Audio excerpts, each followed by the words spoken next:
Greetings. Thank you for lending an ear to The Voice of the Times for Thursday, November 19, 2020. For today's editorial, In Defense of Journalism.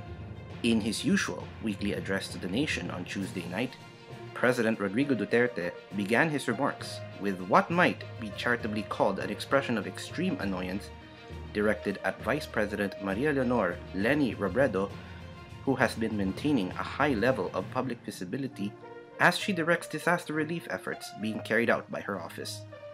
So as not to sacrifice limited page space, we will not rehash the specific details of the president's criticism.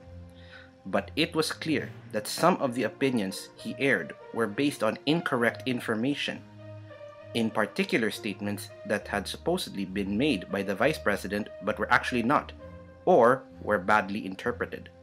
Whether the president was misinformed or had misunderstood the information he was given, the result was that at least part of his criticism was unjustified. However valid, some of his other points may have been. The president's harangue made a certain journalist who has, over the past few months, established a niche by publishing unannotated point-by-point summaries of President Duterte's weekly talks to the nation, the target of vicious criticism by a noisy segment of the public on Wednesday. The reporter, who we will not name to spare him additional undeserved public abuse, was called out by netizens for not fact-checking the president's statements and was accused of being the mouthpiece for the administration. This was most unfortunate, as it highlights the large gap between what the public understands as the role of journalism and what journalism's role is or should be in order to provide the best service to the public. Journalism really has two levels: reporting and analysis. In traditional media, these are often combined and are in fact more effective when they are. This is the source of the somewhat kishy but not incorrect public perception that when one source says it's raining and another says it's not, the journalist's job is to look out the window and see who's right.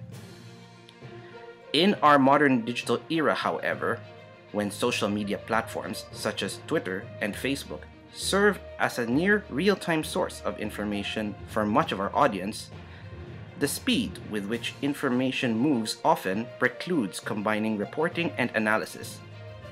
Thus, we all have to make some adjustments to how we go about doing our jobs, doing the reporting first, particularly if it is a public statement from the highest official of the land, and providing the analysis, which takes a little more time to do correctly as a follow-up.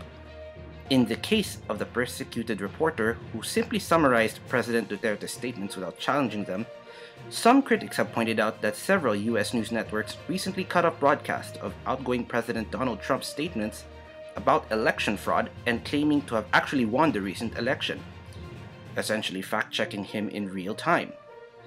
Such comparisons are invidious. The circumstances surrounding the US president are certainly nothing like those of our own president and are a poor model for how the media here should package information for the public. Ironically, many of the critics who felt that President Duterte's statements should have been fact-checked and sanitized as they were being uttered are also the same people who are the loudest advocates for press freedom.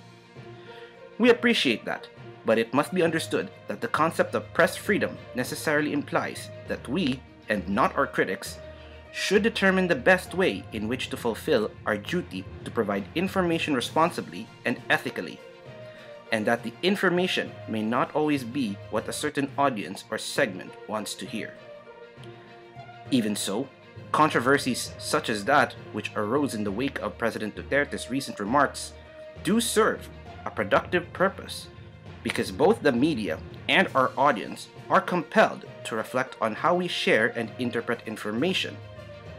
If the discussion helps both sides improve how we produce and consume this unique product we call news, our country will improve as a result. And that's the editorial for Thursday, November 19, 2020. For more news and information, get a copy of the Manila Times on print, subscribe to our digital edition, or log on to www.manilatimes.net. Follow us on Twitter, Facebook, and Instagram, and listen to the voice of the times.